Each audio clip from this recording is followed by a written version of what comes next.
and Bjorken and Drell, the formulas I have for constructing single particle states, although the things I try to prove, they just assume.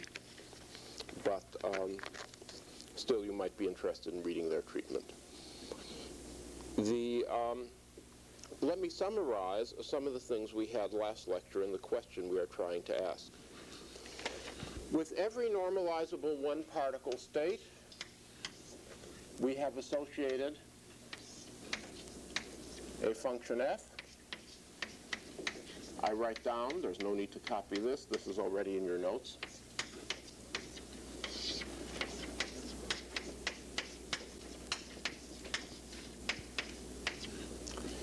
Likewise, I associate with the same state a function f of x.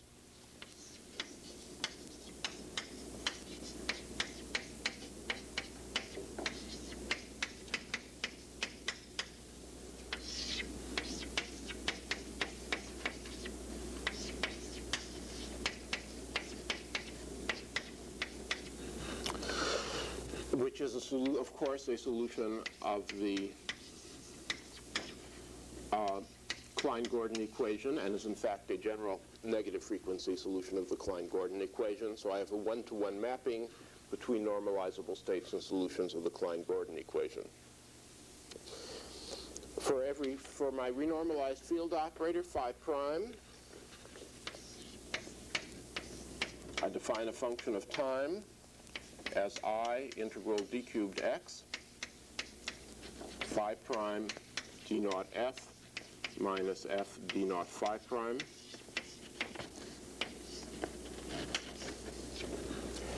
And I showed that limit as the time goes to either plus and minus infinity of psi phi prime f of t vacuum, where psi is any state, is psi f. I guess also important, I don't want to fill up more than one board with equations I continually refer to. I'll write it on the side here. As f of x goes to a plane wave, the state f goes to a relativistically normalized momentum eigenstate. That was the conclusion of everything we investigated last lecture. We showed that this operator, in the sense of a limit for either positive time or negative time, was, so to speak, a one-particle creation operator. Of course, at fixed time, it is by no means a one-particle creation operator. It makes, like any smeared version of the field operators at fixed time, not just a single particle state, but two particle states, three particle states ad infinitum, at least if we investigate in higher and higher orders of perturbation theory. It is only by taking the time limit that we make all the multi-particle terms that would in principle contribute to this matrix element at any fixed time cancel out because of the cancellation of phases. So that's where we had reached. We can, of course, get some related formulas from this. For example, if we put the vacuum on the other side,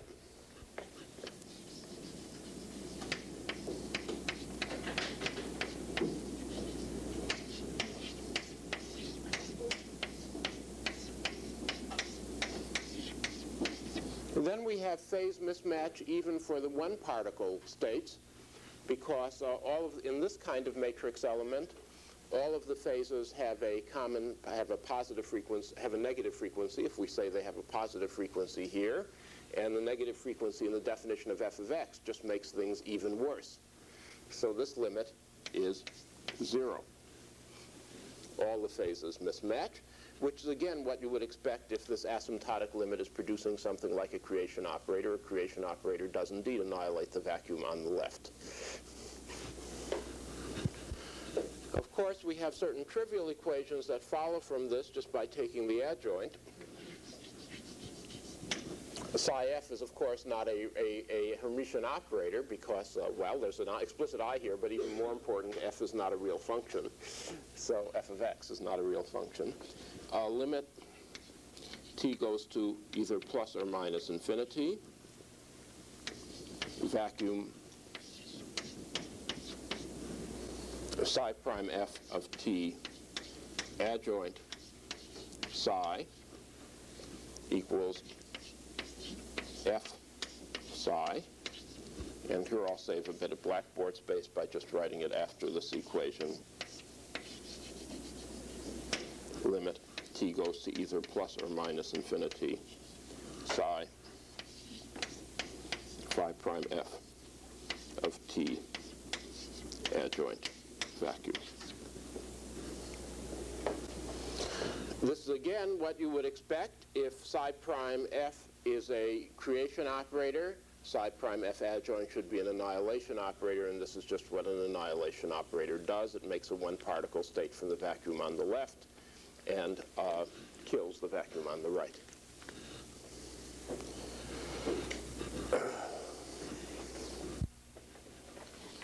Now we come to the great leap of faith. I assume I have two functions, f1 and f2, which represent nice normalized wave packet states. And they have the property that they have no common support in momentum space. That is to say, for each k, f1 of k, f2 of k equals 0. We are essentially excluding only a negligible region of phase space by making this a statement, because when we eventually will let f's go to plane wave states, all we will exclude by this way is the configuration where we have two collinear momenta, which is just scattering at threshold in the center of mass frame, a case we excluded in our other analysis also.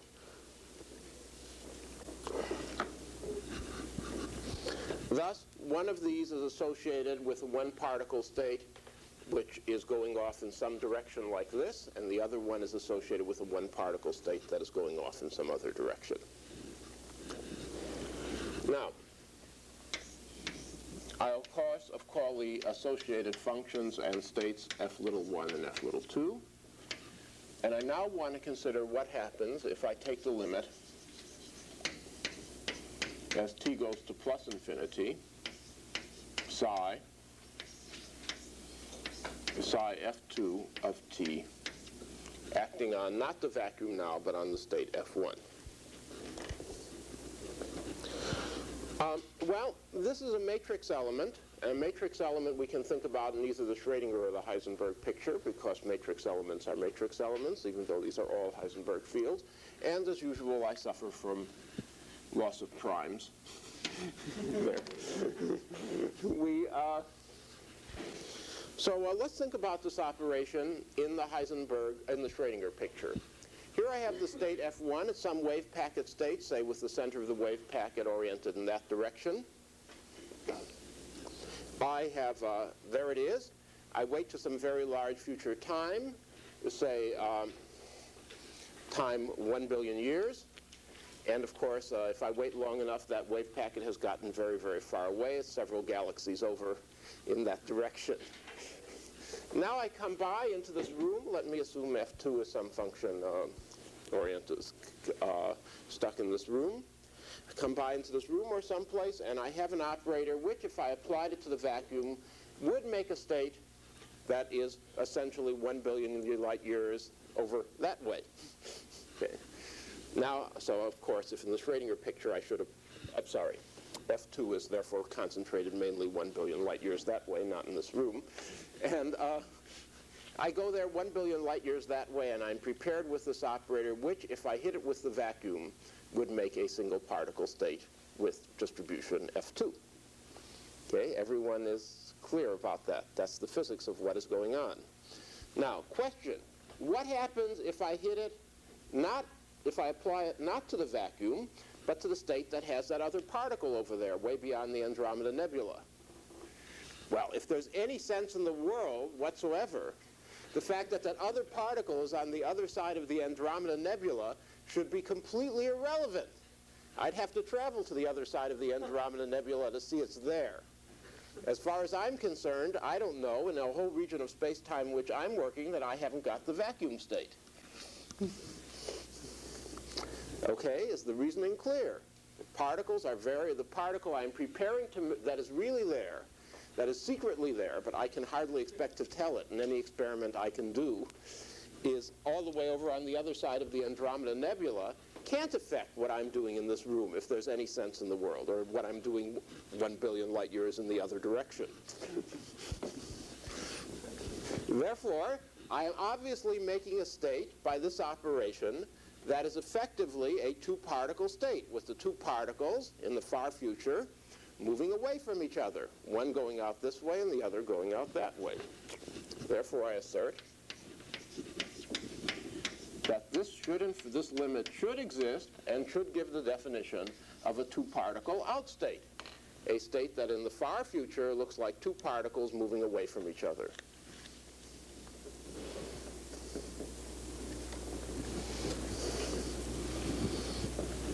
That just comes, that's not a mathematical proof. If you want a mathematical proof, you have to read a long paper by Klaus Hepp. But it is a physically very reasonable. The only thing I am incorporating is that there is some sort of, even the roughest idea of localization in this theory, some sort of approximate localization, and if I've got a particle on the other side of the Andromeda Nebula traveling away from me, I'll never be able to determine that. What would happen if you tried to do this with collinear momentum? Well, then I couldn't say the two particles got away from each other. Okay. In fact, the analysis can be extended to collinear momenta, but it requires much more complicated reasoning, and the result is not even on the rigorous level of Hepp's argument. And the physics is clear, even if the momenta are collinear, because the wave packets tend to spread out. Okay. The fact is that if I wait long enough, I have a negligible probability for the first particle being anywhere near the second particle, even though the centers of the wave packets are moving in the same direction. So it turns out it's also true for collinear momenta. I think what happens is you just get slower conversion. Yes, the limit is a little bit slower. Okay. They're not getting away from each other as fast due to spreading out as they would be getting away from each other if the center of the wave packets were actually pointing in different directions.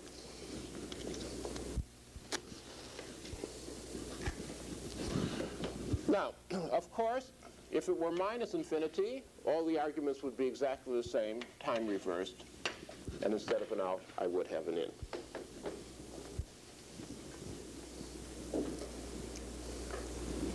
Thus, we have the prescription for constructing in-states and out-states, states that look like two-particle states in the far past and states that look like two-particle states in the far future. Of course, I use two-particle states only for simplicity. After I go through all the agonies, I will go through for 2 into 2 scattering. If you wish, you can attempt to extend the arguments to 2 into 3 or 2 into 4 or 7 into 18. We can construct states that are indeed asymptotic states. Now we are now in a position to verify question 2, or question 2, as I told you when the answer was almost, modified by replacing the fields that appeared in question 2 with the phi's with the renormalized fields, the phi primes. Let me recall how I define things, just so we'll have a formula on the board.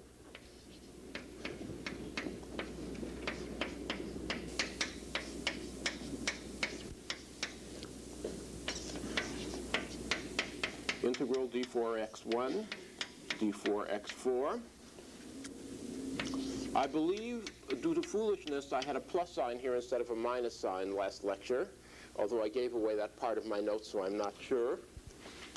If I have, change it to a minus sign. It doesn't affect any other equation. This turns out to be the right convention. In fact, even with a plus sign, it wouldn't affect anything because of TCP. It's the same function.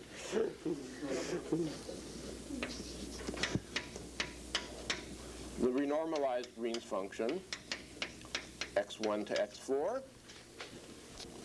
And of course, the renormalized Green's function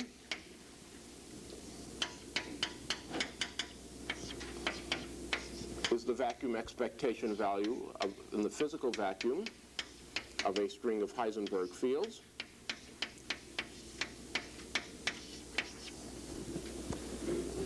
Vacuum. And the question we want to test is whether K1 prime, K2 prime, S minus 1, K1, K2 equals I to the fourth, product on R, KR squared plus mu squared. Oh, just to make things definite, this is, of course, Z3 to the minus 2, Z3 to the minus 1/2 for each field, our own Green's functions. K squared to the minus, K squared plus KR squared minus mu squared, G4 prime of minus K1 prime minus K2 prime, K3, K4. This is what we want to prove.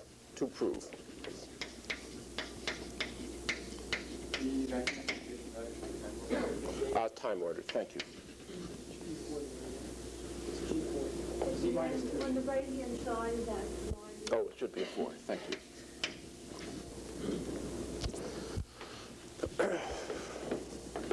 Now, what I will actually prove, since of course scattering is physically defined only for wave packet states, a plane wave state never gets far away from the interaction because it has uniform probability density over all space. I will prove the analog of this for wave packet states of this form. That is to say, what I will actually prove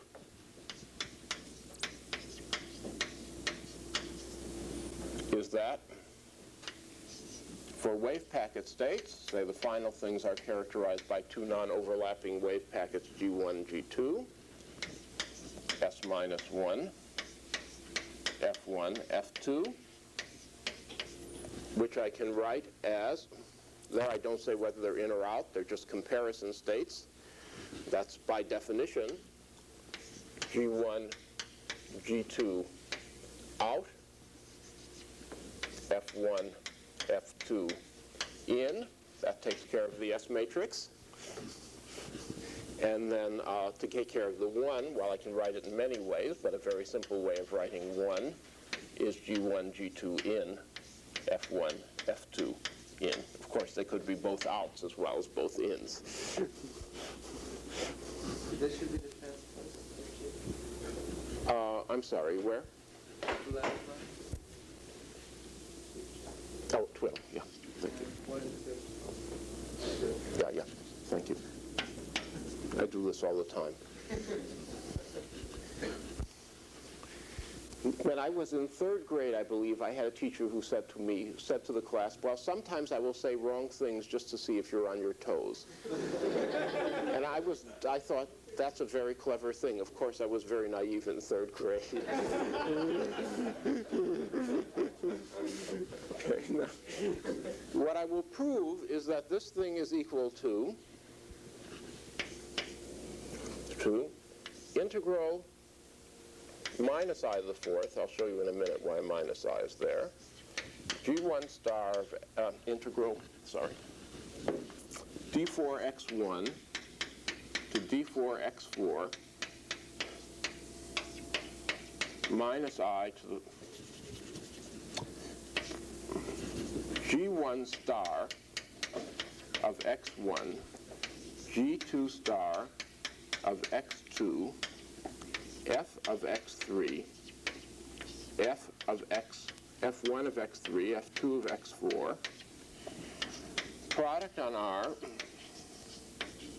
del R squared plus mu squared, where that means the del inversion operator with respect to the variable xr, time-ordered vacuum expectation value of phi 1 prime of x1, phi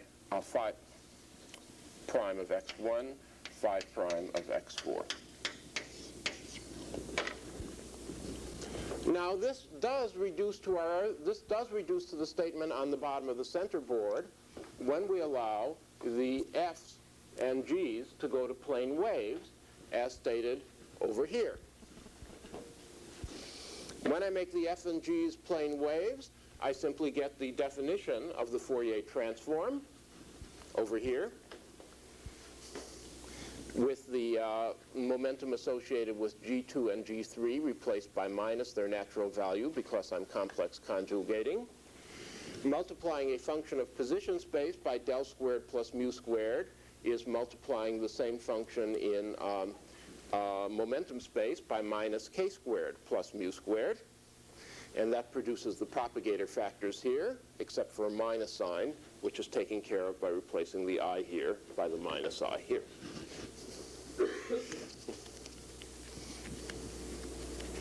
Oh, I'm sorry, and I wrote down the wrong thing. It's a minus I here because the propagator has an I in it, and it's a plus I here. The argument still goes through. Okay. Well, again, it doesn't matter for the 4-point function because I to the fourth is minus I to the fourth. But I want to construct the argument so you can see easily how trivial the generalization is to n particle into m particles. So if I will have proved this, I will be home. Does everyone agree with that? Okay, good. Now I will go to the task of one person is like the Soviet Union. One person, he represents the people. Now,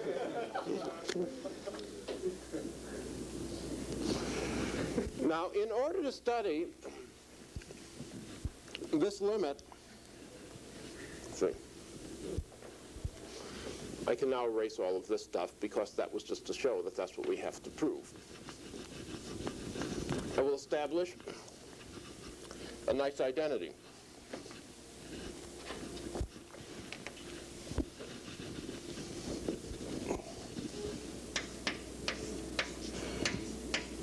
I'll just study one of these integrals.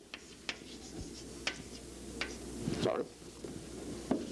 There is an f of x on the other side of the box squared plus mu squared. And I'll just consider for simplicity a single field here, phi. I'll call it A of x. Okay, that stands for maybe one of these fields or maybe this whole string of operators with the dependence on the other variables suppressed. Now, f of x is supposed to be a nice normalizable wave packet solution of the sine-Gordon equation. Sine-Gordon equation. I've spent a year on the sine-Gordon equation, as some of you might know. And it's a terrible name of the Klein-Gordon equation. In particular, therefore, it falls off very rapidly. We can obviously choose our wave packet so it falls off very rapidly at spatial infinity and perform a spatial integration by parts. We're not free to make things fall off very rapidly at time, at infinite plus and minus infinite time, because the thing is time evolving, but we can certainly choose f of k to such that f of x falls off, say, exponentially rapidly for large spatial distances, and we can perform a spatial integration by parts. Therefore, I'll take the space terms here and integrate them by parts.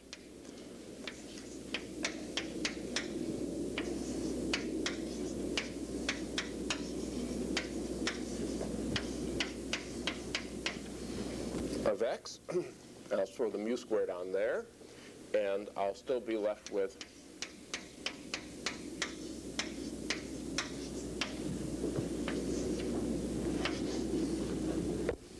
now f is also not a general function. It is a solution of the Klein-Gordon equation, so I could write this as I integral d4x f d naught squared a minus a d naught squared f. Or equivalently, I could write this as I integral d4x d naught f d naught a minus a d naught f. Now, few things are easier to do than to do the time integral of a time derivative. And we observe this is the object we would call a to the f, aside from a sine. So we get limit to take care of the sine. T goes to minus infinity, minus limit t goes to plus infinity of the object we have defined to be a to the f.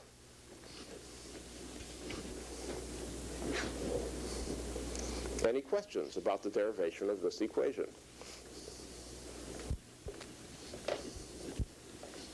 We can establish a similar equation. I guess I no longer need any of this except for these asymptotic properties, so I'll work on here. That was the definition of a to the f. That's the last time I'll use it.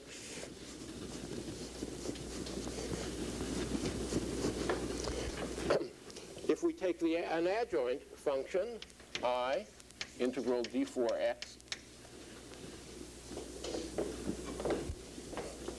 f star of x,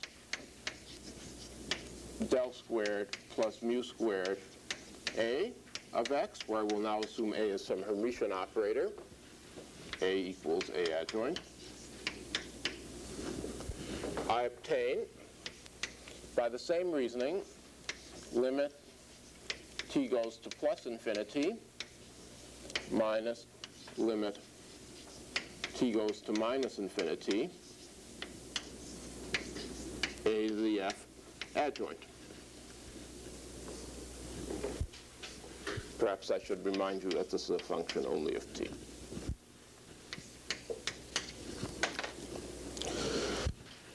The reason there's a sign flip here is, of course, by replacing f by f star, I've complex conjugated almost everything, except I haven't replaced the I by a minus I. So there's a sign flip in the ordering. Okay, is the proof of this lemma clear to everyone? It is the fundamental theorem of calculus. The integral of a derivative is the difference of the function between the two endpoints. Yes?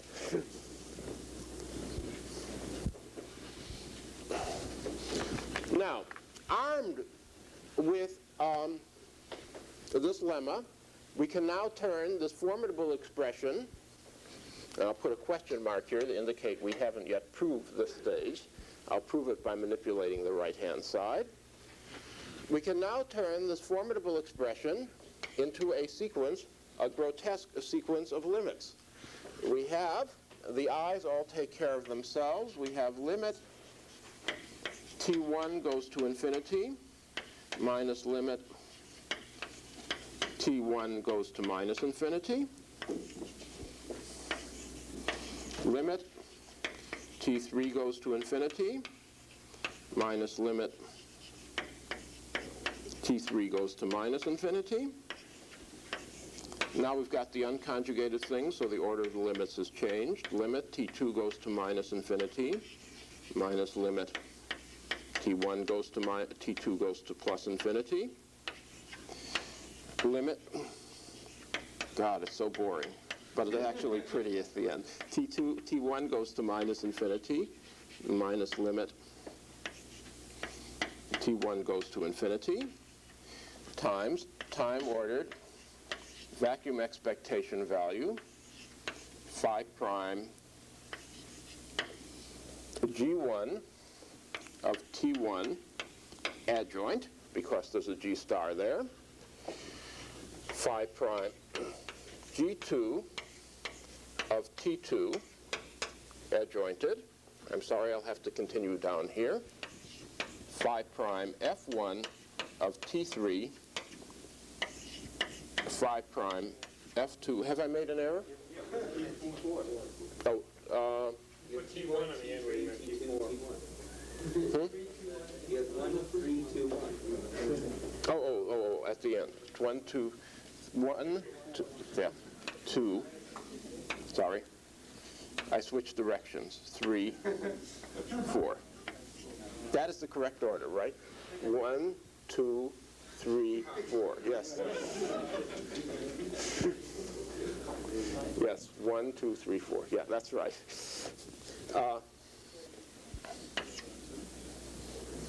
Phi prime F2 of T4 vacuum, the physical vacuum in the Heisenberg fields. Okay, are there any questions about this operation? I mean, or comments? You might think I have swindled you because I've slipped in putting the phi prime F in here. I have slipped a time derivative through a time ordering symbol, and as you know from problem 1, that may give me a term involving an equal time delta function, but that's irrelevant in this limit if I do them in the order shown, because if I keep T1, T2, T3 fixed, and send T4 either plus or minus infinity, in particular T4 is not the same time as either T1, T2, or T3, and therefore I can slip the time derivative through the time ordering symbol without losing anything. Is what you've generally, I'm worried about the fact that we know that limit in the element. Is that okay? There is always a matrix element on both sides. This is a number I'm applying this operation to. The vacuum state is always here. Oh, if you want, I could in this identity have put a state, some state A here and some state B here. Yes, you have to, I think you have to take these limits, 4 time limits in particular order. Yes, and well, no, I just use the rule. The integral is obviously, it doesn't matter which one I integrate first. That's easy to show if you assume that this time-ordered product has any sort of reasonable large distance fall-off, if it's a tempered distribution or something like that. So it doesn't matter what order I do the limits in. That's just equivalent to what order I do the integrals in. Okay, I'll do it for this order written on the board. If you want to, as an exercise, you may do the limits in any other order and see that you get exactly the same result. Okay, I've just given you 4 factorial interesting homework problems. Actually, 4 factorial minus 1, since I will do it in one order. Okay? Now, the limit is actually, well, see, I no longer need this identity, so I can erase it. I've used it. The successive limits are actually duck soup because, well, let's do one of them and see what happens. In order to avoid writing that horrible expression again, I'll just write shorthand, lim 1, lim 2, lim 3, meaning those expressions above, and do the 4th limit. Well, we've got 2 terms. One is for T4 goes to minus infinity, and the other is for T4 equals plus infinity, with the arguments 1, 2, 3 held fixed. So since the arguments 1, 2, 3 are being held fixed, I have phi 1 prime, no, sorry, phi prime G1 of T1 adjoint left over, phi prime G2 of T2 left over, adjoint, phi prime F1 of T3 still left over. Now what happens when I go to the limit as t goes to minus infinity, T4? Well, minus infinity is certainly earlier than any finite times, and therefore the time ordering symbol says as T4 goes to minus infinity, this factor goes all the way over on the right, where it blithely encounters the vacuum and makes our state, where is it? Here we are, makes the state F1. That takes care of the time goes to minus infinity part. What about the time goes to plus infinity part? Well, plus infinity is later than any finite time, and therefore the time goes to plus infinity part. The operator is situated all the way over on the left, where it hits the vacuum on the left and gives us 0. So far, so good. We're getting there. Any questions about the evaluation of the limit? Remember, everything else just makes a nice fixed state. Yes, sorry, F2.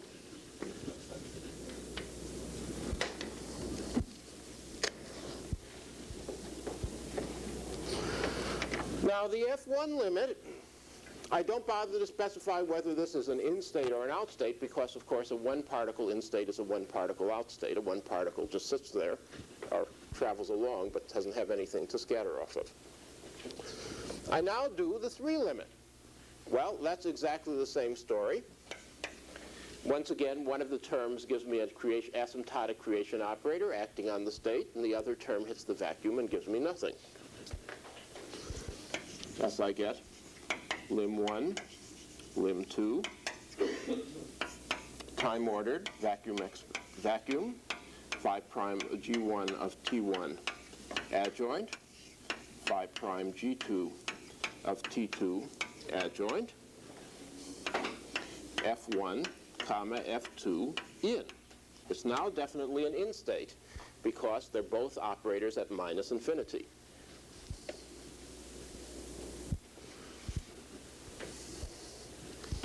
Now I'll do the T2 limit. Now, here again, I'll look at the first term first. There's a limit as T2 goes to plus infinity. That term is later than any other time. Therefore, because of the time ordering symbol, it ends up on the extreme left, where this thing is all set up being an adjointed operator to make a one-particle state. G1, G2, I guess, as I've done it. So this is lim1. This takes care of the first term. G2, again, I don't have to say whether it's in or out. Phi prime G1 of T1. I don't have to say time ordering now, since I've only got one time left. Adjoint. F1, F2 in, still sitting there. Now there's a leftover term, unfortunately, from time goes to minus infinity. And that is vacuum.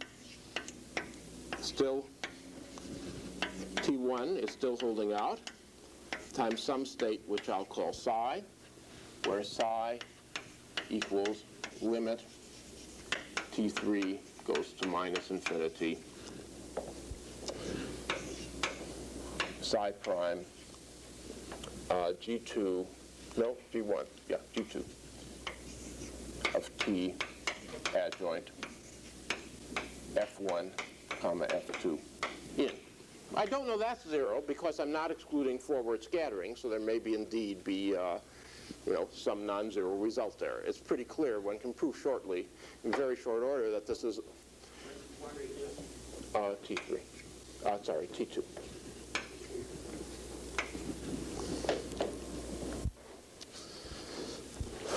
Now, however, I don't have to worry about what the state is, because now it's trivial to take the G1 limit. From the first term, there's now no time ordering, so it's just an adjoint acting on a state on the right. I have, firstly, from time plus infinity, because it's time plus infinity, it now makes an out state. F1, F2 in. From time minus infinity, same operator, but acting at time minus infinity, makes an in state.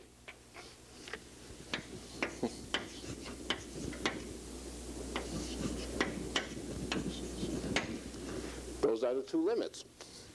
F1, F2 in. So clever. In this case, it doesn't matter since it's acting on the vacuum and making a one-particle state.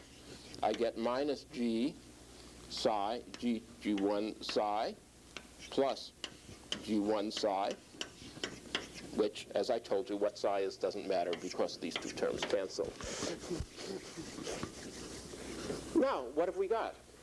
Well, we've got, aside from an ordering of the G1s and G2s, which is irrelevant because these are Bose particles, exactly what we set out to prove.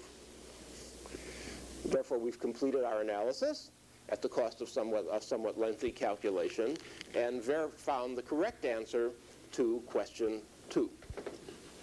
To summarize, the Green's functions from question 1, well, first, before I summarize, are there any questions about the chain of manipulations? Couldn't be more straightforward. You understand that I tried to prove it 5 different ways before I got this particular ordering and the notation.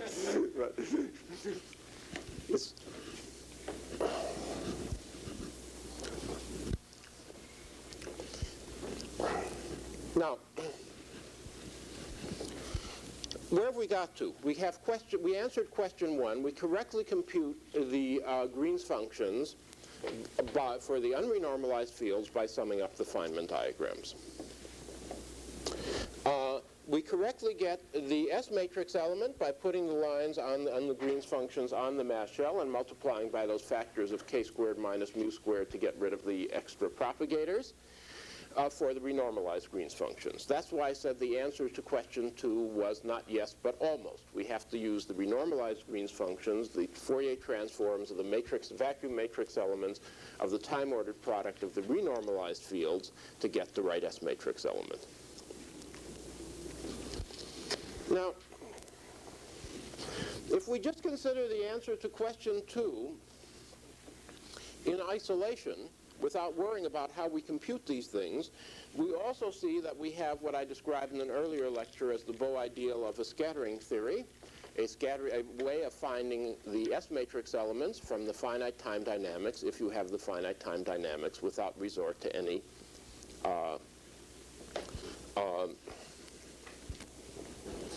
approximation procedure. That is given by this formula, from which I can now erase the question mark. It is a correct formula. This formula, by the way, has a name, either in this form or with these things replaced by plane waves. It was first discovered by Lehmann, Zemansek, and Zimmerman, and therefore is called the LSZ for Lehmann, Zemansek, and Zimmerman.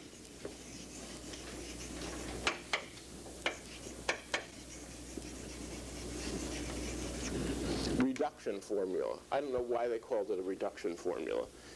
I guess because it tells you get some reduced information from the Green's function by only looking at their on-the-mass shell values in Fourier space.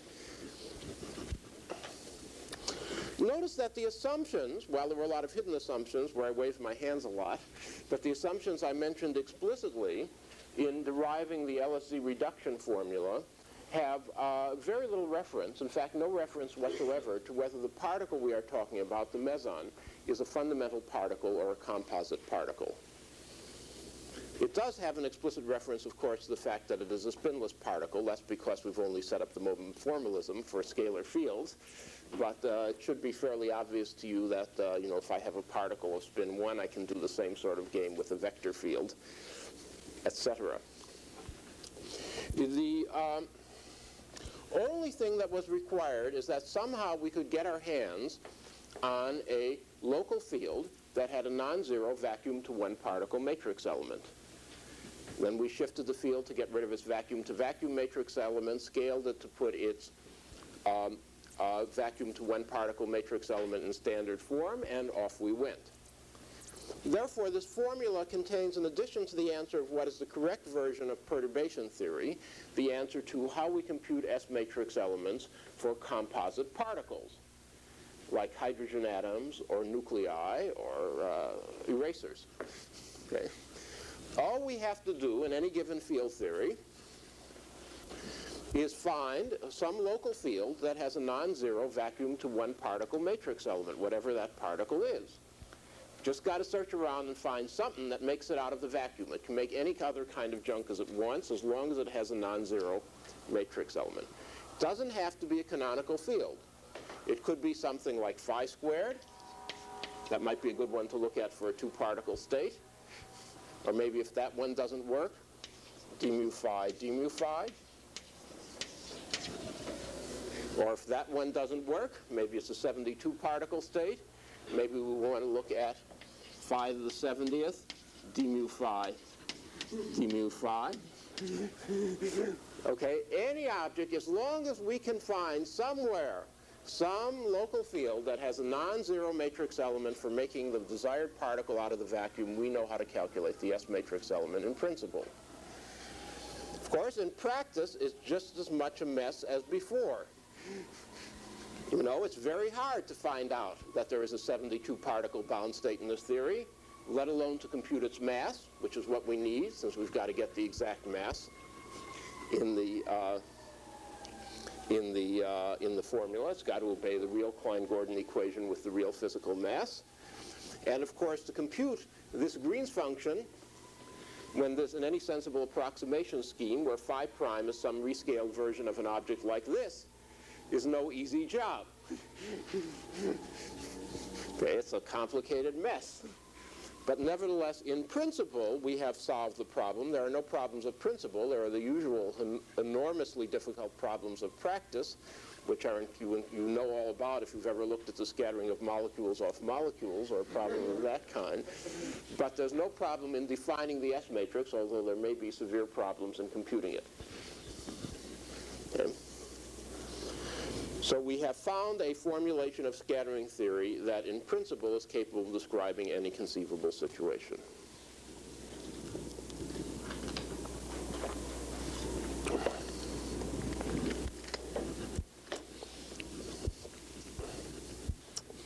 Now, let's return, though, from this high pinnacle of abstract triumph. Are there any questions whatsoever about what I said? Yes, sir. Are the counter terms still present in our theory? I will talk about that shortly. At the moment, there is no need for the counter terms.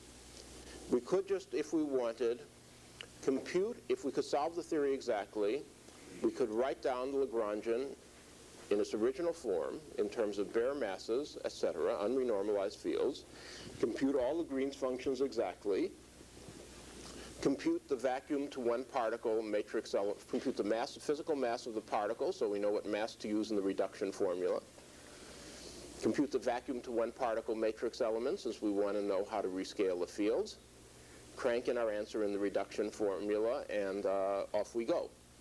There is in principle no need to introduce any counter terms. Well, except for the trivial vacuum energy counter term. We do want to define our theory so the energy of the vacuum is zero. But aside from that, there is no need to introduce any counter terms. In practice, the counter terms will come back again, and I will talk about that shortly. But they come back again as a question of convenience, not as a question of necessity.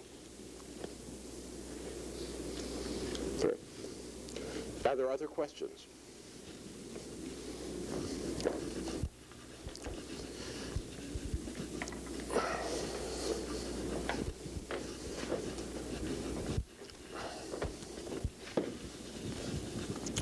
Let me follow up on the answer to that question, the remarks I just made, by returning to our specific highly unrealistic example. By the way, none of this has anything to do with our particular example. It's completely general.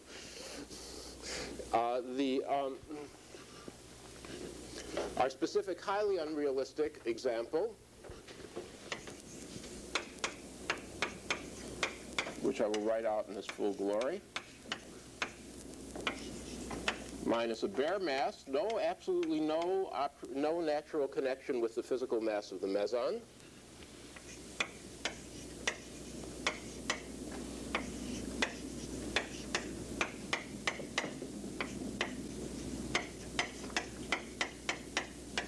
A bare mass parameter here, something I will call a bare coupling constant. I'll just stick a naught on it for the moment, sheer perversity.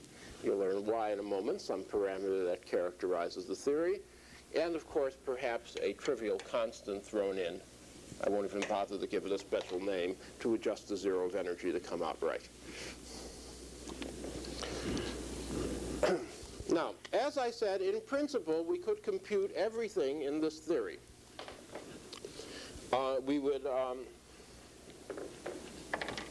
We could then, after we had solved the theory by some analytic tour de force, have determined what the actual physical masses are and determine what the renormalized fields are.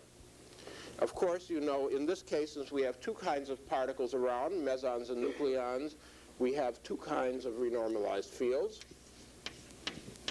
We have the renormalized meson field defined as before, Z3 to the minus 1/2, phi minus its vacuum expectation value, the real physical vacuum, the only vacuum we're talking about. And of course, the renormalized meson field is scaled by the statement 0, phi 0, phi prime 0 equals 0.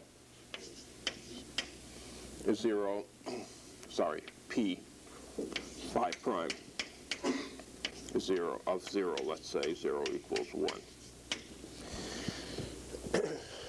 Likewise, of course, we will have to renormalize, oh, by the way, although it wasn't necessary, I tacitly assumed in all of this that Z3 was chosen, I should have said that earlier, to be a positive number. That, of course, is always our freedom. That's just a statement about how we choose the phase of the one meson states. I was tacitly assuming that because thinking back, I realized I assumed phi prime was Hermitian if phi was Hermitian, and that's not true if Z3 is not real.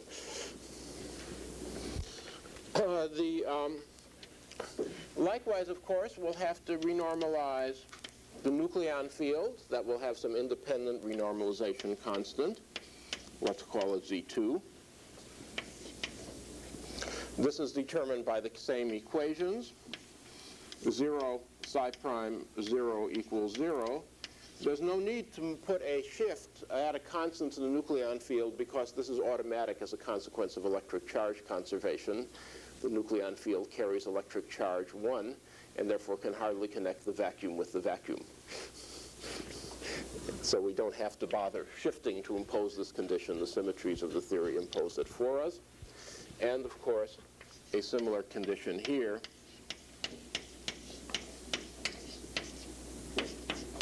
Where this is, of course, a different state. This is one meson, the lightest state other than the vacuum of charge 0. And this is, I guess, let's see, psi creates one antinucleon. There's no need to impose a similar condition for psi prime adjoint making one nucleon, because those two matrix elements are guaranteed to be identical by charge conjugation invariance, indeed by TCP invariance.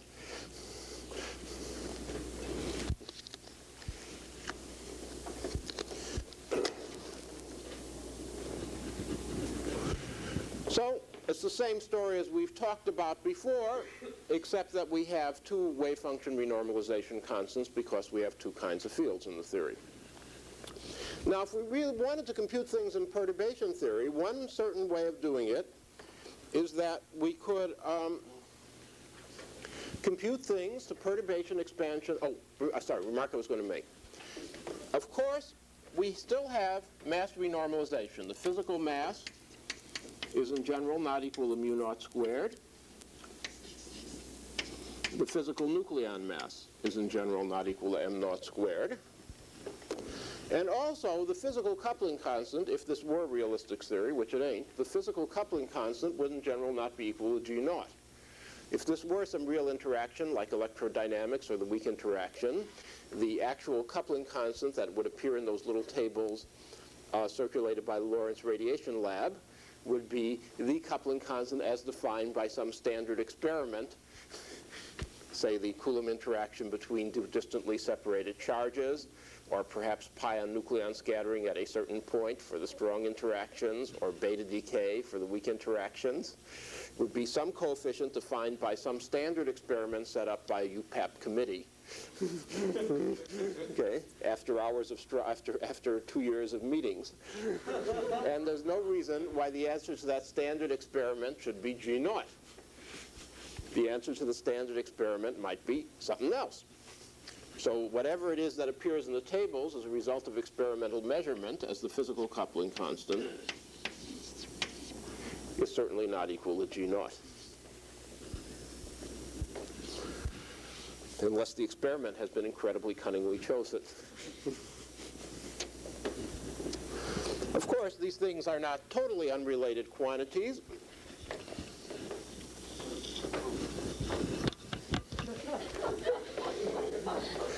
I should have worn this when I was lecturing on winding numbers a few weeks ago.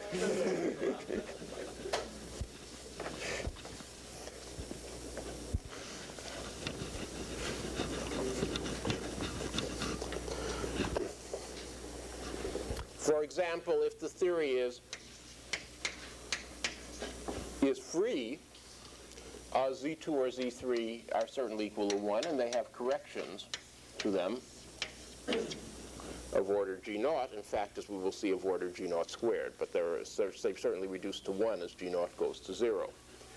Likewise, m squared is m naught squared plus order G naught. And, of course, we certainly want any sensible definition of the coupling constant as physically defined to reduce to the coefficient in Lagrangian for very weak coupling. So we will normally accept from that UPEP committee as a sensible definition only one where G equals G naught, but perhaps higher order corrections, etc. So we certainly want to do that. Now, in principle, we could solve the theory in the following way. We could do perturbation theory, which would give us the Green's functions for psi's and phi's, unrenormalized, up to some finite order, as power series expansion in G naught, with M naught and mu naught held fixed. We could then determine the physical mass from as functions of M naught, mu naught, and G naught, all of the wave function renormalization constants as functions of M naught, mu naught, and G naught, and the result of that standard experiment defined by that UPEP committee as functions of these parameters. And we could then adjust the values of these bare parameters to give the right answers, multiply by the z's, and compute their scattering matrix elements. That's possible, but it's also an enormous pain in the neck. Is from practical purposes, we'd like to do an expansion in a realistic theory like quantum electrodynamics, not in the bare charge, but in the actual charge that is measured. We'd like to do an expansion with the physical masses held fixed, and we'd like to do an expansion in terms of the renormalized Green's functions, which are the things we're after at the end. Now, this is purely a practical question of convenience. It has nothing to do with one of principle. From a practical viewpoint, although the first expansion procedure I described is a perfectly legitimate one in principle, it is a pain in the neck in practice. You are computing the wrong Green's functions in terms of the power series and the wrong coupling constant with the wrong masses held fixed. We would like to convert this, therefore, as a practical problem to a power series involving the right Green's functions with the right expanded in terms of the right coupling constant with the physical masses held fixed. That's obviously a very good thing to do. Does everyone agree it's a good thing to do? It's also, okay, good. Again, I hear the voice of the multitude. Fine. Those who do not agree or do not understand why it is a good thing to do. Fields and the renormalized parameters to rewrite the Lagrangian in terms of these renormalized quantities with things left over, and we take all the leftover parts and sum them up into counter terms. I will now write a horrible expression on the board.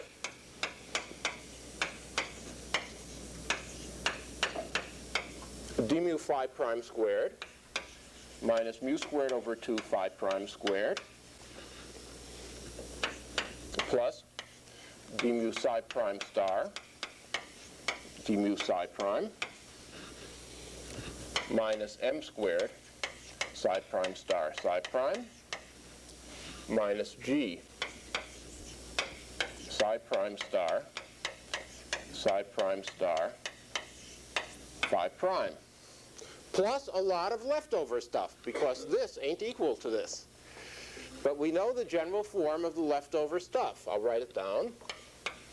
There'll be some coefficient, which I'll call A, called phi. Yes? How don't you return that to start? Then on the right-hand side. Oh, sorry. Thank you. There'll be some coefficient linear in phi prime that will come from shifting this thing, because phi squared is phi prime squared plus a constant. And then there'll be some coefficient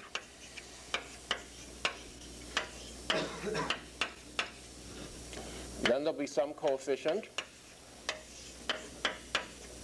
Then there'll be some coefficient.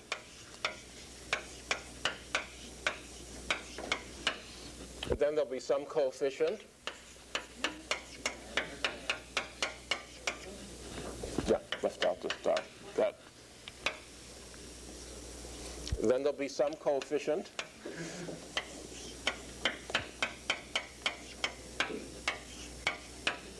And finally, the constant will be changed. A, B, C, D, E, and F are given simply by comparing these two things and constant prime in terms of constants simply by comparing these two things and forcing this to be equal to this. It's obvious we can do it because that's the only form of the terms we have to add. A comes from shifting phi. You have to add a constant to phi, and that means a phi squared term will generate a linear term.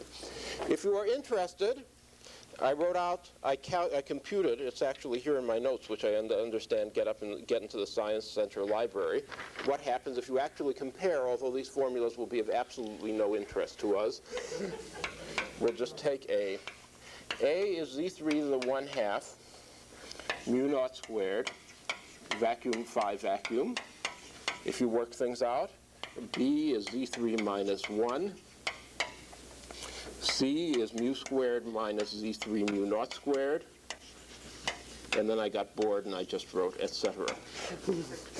Okay, but it's obvious you can match terms and determine these 6 expressions. These 6, I should call this constant prime. It's not the same constant. Now, the general stratagem is this. Please notice that all of these coefficients are going to be things at least of order g, and this coefficient f is going to be at least of order g squared because of how we've defined things. And therefore, our stratagem will be to treat these as we treated the counter terms before. That is to say, to compute everything, treating a, b, c, d, e, and f as free parameters, and then to fix a, b, c, d, e, and f by imposing our renormalization conditions, the conditions that define the renormalized mass and the renormalized scale of the fields.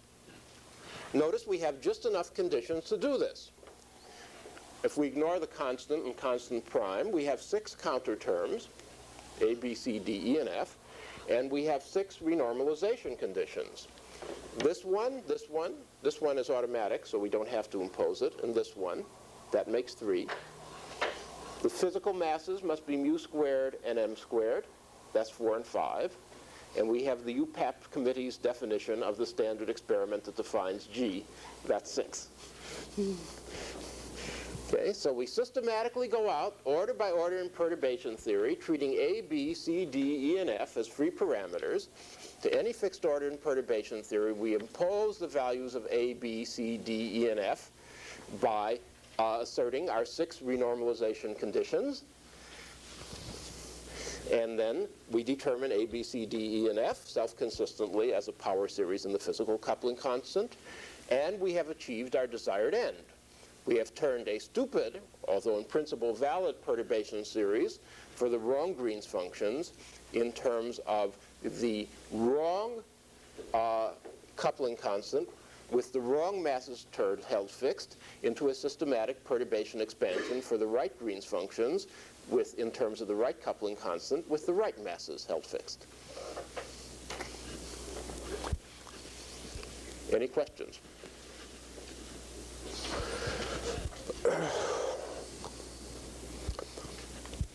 Now we are almost ready. Almost ready means we'll get to it next week.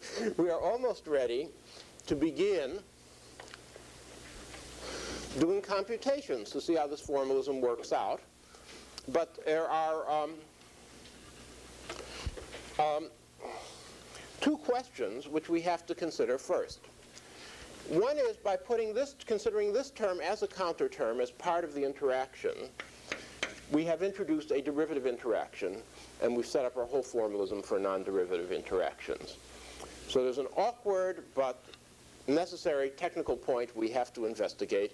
What is the effect of this derivative interaction? What does it do to the Feynman rules? We've got a vertex in our theory that corresponds to a term in the Lagrangian that has derivatives in it, and that will give us all sorts of, that sort of thing, as I've emphasized in earlier lectures, in principle able to give us all sorts of problems. It changes the definition of the pi's.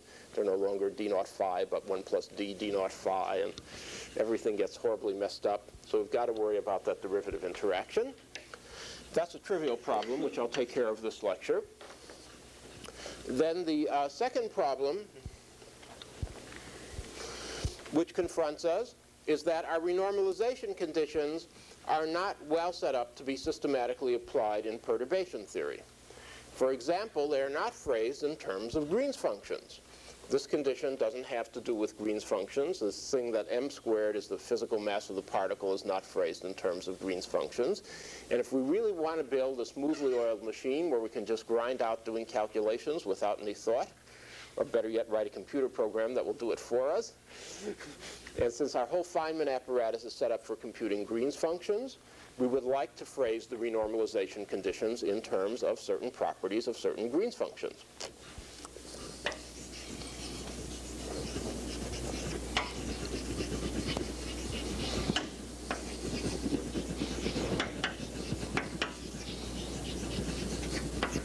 So we'd like to say that the sum of all Feynman graphs of a certain kind vanish, and that's equivalent to the equation that gives us the scale of the field of equals 1 or something.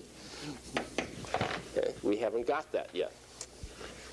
So these are the two tasks that confront us that we have to conquer before we can automate the scheme in order to just set it out and just be able to compute without thought. Okay, so if there are any questions about why these are the two tasks, please ask them now. Otherwise, I will begin the discussion of the first one, the problem of derivative interactions.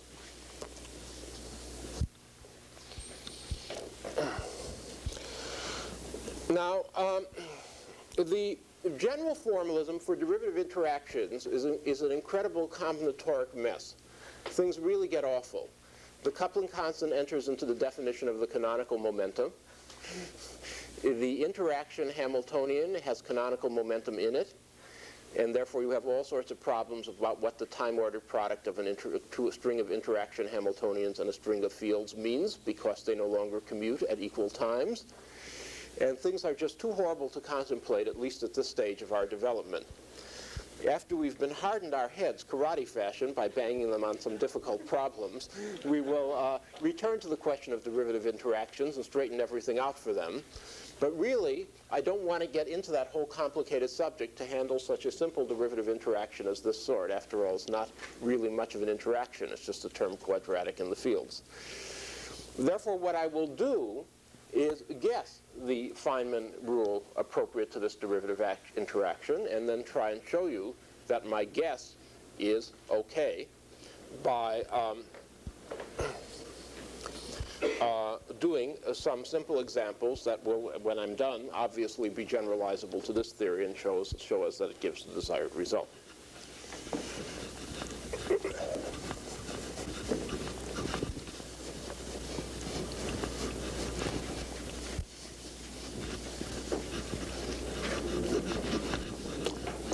The first simple theory I will look at will be the simplest of all theories.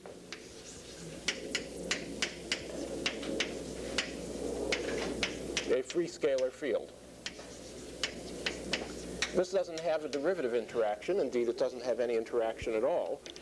But we can fake matters up so it looks like it has a derivative interaction by rescaling, introducing a new variable, phi prime, by the following transformation. Of course, Z3 is not, phi prime is not a renormalized field in the standard sense here. Perhaps I should not call this constant Z3. Phi is already perfectly adequately normalized. But nevertheless, to remind you of the problem it is connected with, I will call this quantity Z3 as some arbitrary constant. Maybe 1 plus a coupling constant squared. If I rewrite this theory in terms of this thing, I of course obtain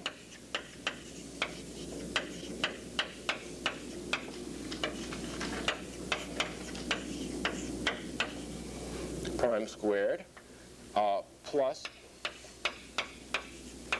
1 minus Z3, 1/2 d mu phi prime squared minus mu squared over 2 phi prime squared. And now, out of sheer perversity, just to have a simple example, I will declare that this is an interaction. I'll call 1 minus g squared some coupling constant. Yes, did I make an algebraic error? Yes, I did. That's not what I'm asking now. You say that term for coefficient d gives you a derivative interaction. But isn't that just exactly the same thing as you're doing if you just finding something to get. Yeah, but I'd like to get a Feynman rule for that vertex because I want to treat it iteratively in perturbation theory as a counter term. In this case, a counter term like this. And didn't we have a term like that in our regular Lagrangian model 3? No, we didn't. We had it in the free Lagrangian, but not in the interaction Lagrangian, because in Model 3, we're still in our state of primal innocence, and we're unaware of wave function renormalization. We only made mass renormalization. We had a term of that combinatoric structure, but not with a derivative in it. We had a term like this, and I wrote down a Feynman rule for it, which I think I called little b or something like that at that time. Now, so here I have an interaction, this thing here.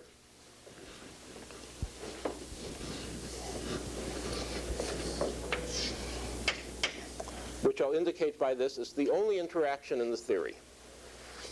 If I give these two lines momenta, P1 and P2, it has two parts, one coming from the mu squared term and one coming from the grad phi squared term.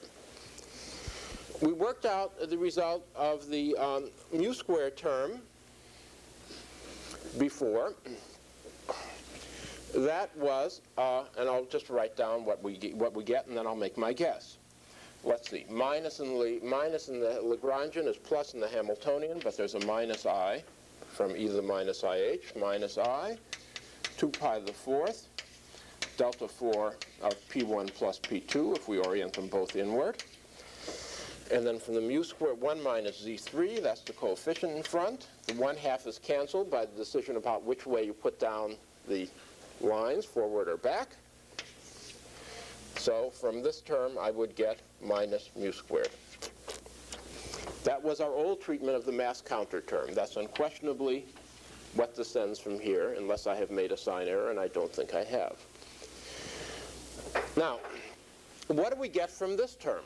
Well, as I said, God only knows, but we, even though we are not divine, are privileged to make a guess. And since we see mu squared here, I will guess p squared. That's just a sheer blind guess. Okay, I'll check it to see if it gives me the right answer. No derivatives mu squared, 2 derivatives p squared. Okay? Total guesswork. Now, I'll check my guess by computing G2 prime, the two-particle Green's function, by summing up this the perturbation expansion in this object. Now, since I also know very well what G2 prime is exactly, there should be no problem in seeing whether the guess is right in this simple case.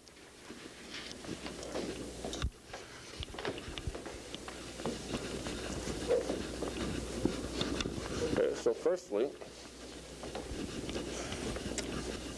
the exact answer. G2 prime of P1 and P2 is, I got Z3 to the 1/2 there, so it's Z3 G2 of P1 and P2 equals Z3 2 pi to the fourth delta 4 of P1 plus P2 times the free propagator, I, over P1 squared minus mu squared, and I'll just leave out the I epsilon out of sheer laziness. That's certainly the Green's function in our original free theory multiplied by Z3. This is exact and doesn't depend on my guess. Now I'll check my guess by getting the same thing by summing up diagrams. The diagrams I have to sum up are very simple. There's a 0th order diagram, the first correction, the 2nd order correction, 3 of them on the line, etc. Those are all, the total collection of all Feynman diagrams with 2 external lines are the sums of those things with either 1, 2, or 3 of this interaction indicated by an X on the line. Now, what do we have?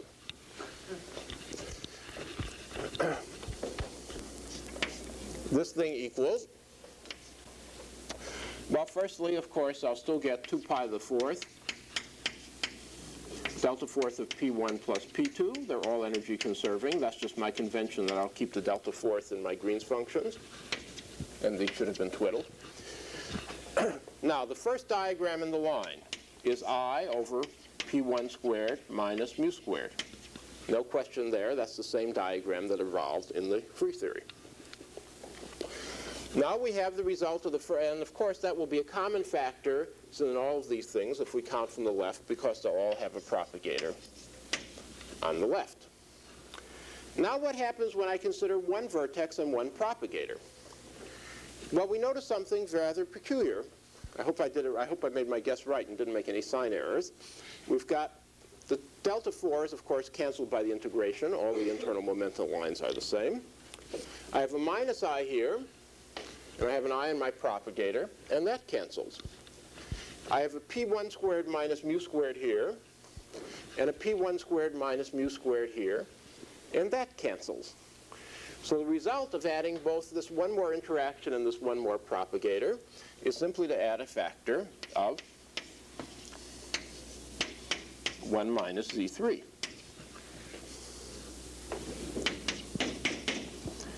Likewise, the result of adding one more interaction, two more interactions, and two more propagators is to add a factor of 1 minus Z3 squared. Well, most of you are capable of summing up a geometric series. As usual, we take physicist's license and don't worry about questions of conversions, and just, well, Z3 is a free quantity. I could choose Z3 to be 1/10, and that would certainly be okay. In this, 1 minus Z3 to be 1/10. I can sum up the series, and I get exactly the same stuff as before. 1 over 1 minus Z3. That's the sum of the geometric series, which is revealed by elementary algebra to be precisely Z3, or the right result. Whoops.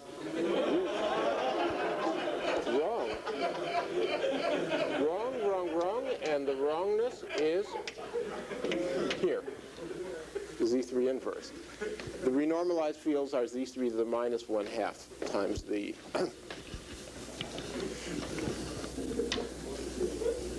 saved.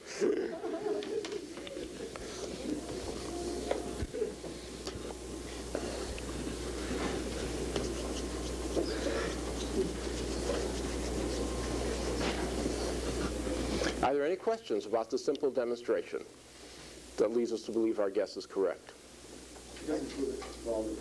I will shortly prove that. There's a factor of 2 here, which I think you've left out in the final rule. Don't you get a 1/2 there, which is canceled one of the 2 ways of contracting over? Yeah, I've done that automatically when I set out the Feynman rules. Whenever I have a vertex like that, I have 2 choices about which of the 2 fields at the same point I'm going to contract forward and which one I'm going to contract backward, and I cancels the 1/2 exactly. So you took it out over here. So you didn't have to take it out twice. Now, the similar trick can work for an interacting theory, as I will now demonstrate again to avoid infinite complications of notation that have no effect. I will use an interacting theory which has only got a single field in it.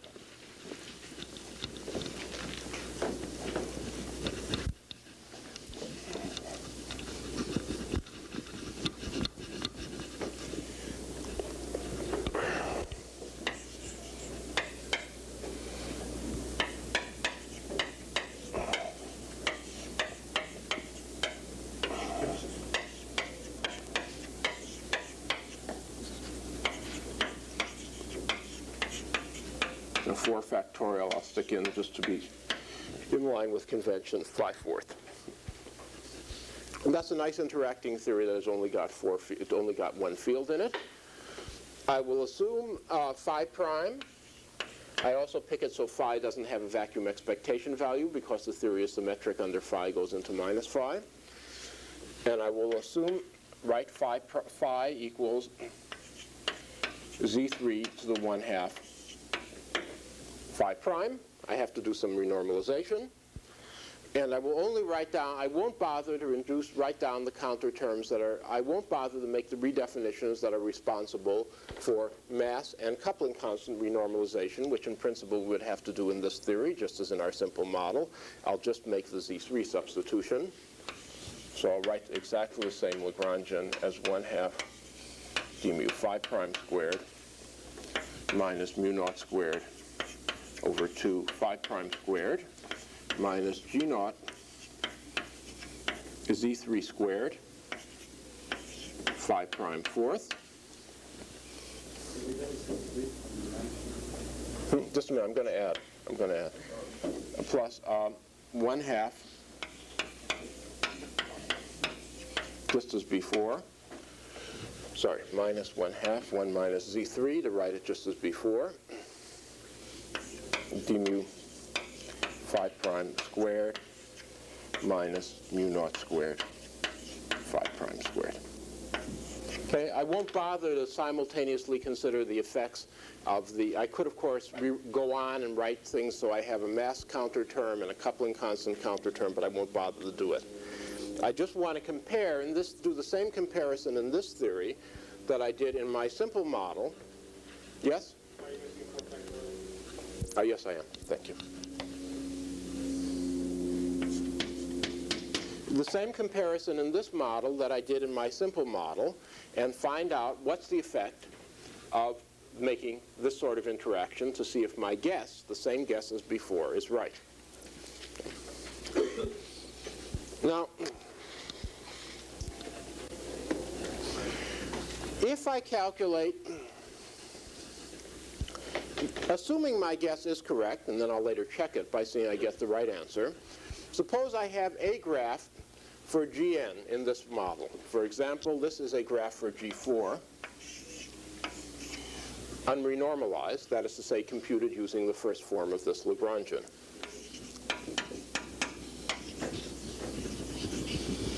I will introduce a little topological notation.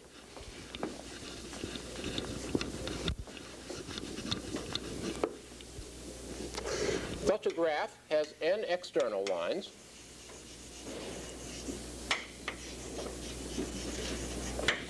I internal lines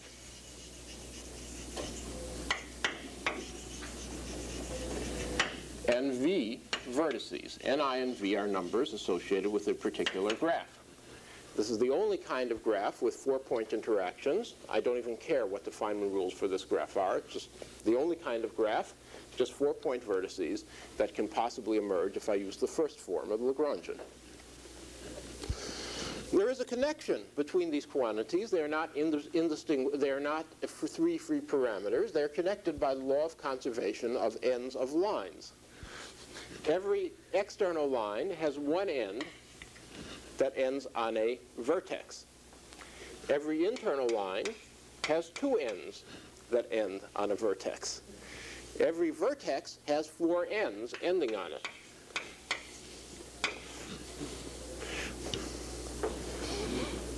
We will actually be interested in a slight variant of this formula that will turn out to be useful. 2v minus I equals n over 2. Now let's turn to the second form of the Lagrangian. The second form of Lagrangian, any one of these graphs has generated from it an infinite family of graphs, which differ simply because I can put any arbitrary number, 1, 2, 3, 4, 5, 6, 7, of my new interaction, which I represent just as before, on any one of these lines. I have to sum up this infinite family in order to find out the graph that corresponds to this, which is the graph, should be, if my guess is right, the graph for Gn prime. Now, the graph for Gn prime differs from the graph for Gn in 2 ways, or the family of graphs for Gn prime differs from the graphs for Gn in 2 ways. Firstly, this is really graph by graph, but we'll shortly see the factor disappear, the factors that depend on anything except n disappears.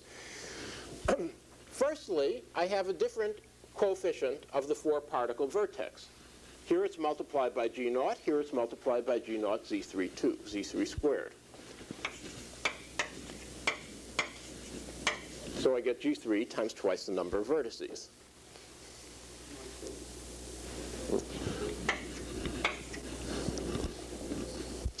Secondly, every line, internal or external, has all of these crosses sitting on it, like crows on a telephone wire in any number, and we have to sum that up.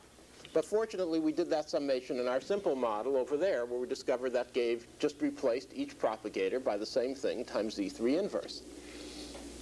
Therefore, we have Z3 inverse from every line. And since we do it on both internal and external lines, this is a full Green's function with propagators on the external lines. That's minus the number of internal lines plus the number of external lines. I can put 1, 2, 3, 4, 5, 6, 7 on each propagator. And therefore, if in this diagram, I have 6 geometric series, which are all independent and which all sum up, because there are 6 lines, internal or external, in the diagram. I sum up all of those things, all the possibilities, 17 insertions on the first line, none on the fourth, 42 on the second, etc. Sum them all up, and each I get a product of a bunch of independent geometric series. Now, we can now use our topological statement here, 2v minus I equals n over 2, to reveal that this is Z3 to the minus n over 2.